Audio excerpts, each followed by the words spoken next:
This technique works very well when you're joining long strips together. Let's take a look on how that works.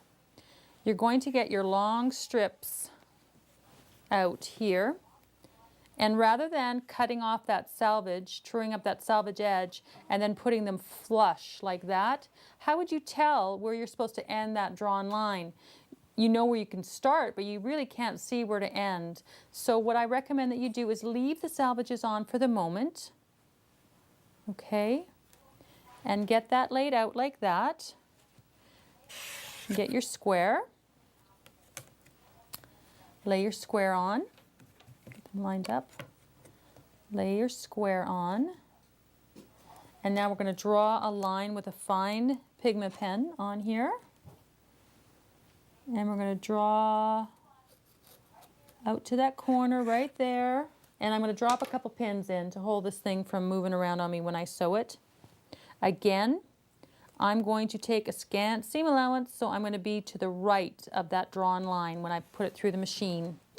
I've already got my piggy in there. So I'm coming in just to the right of that drawn line. I'm going to sew this nice and slow so you can see what I'm doing. Coming to the end. Take that out.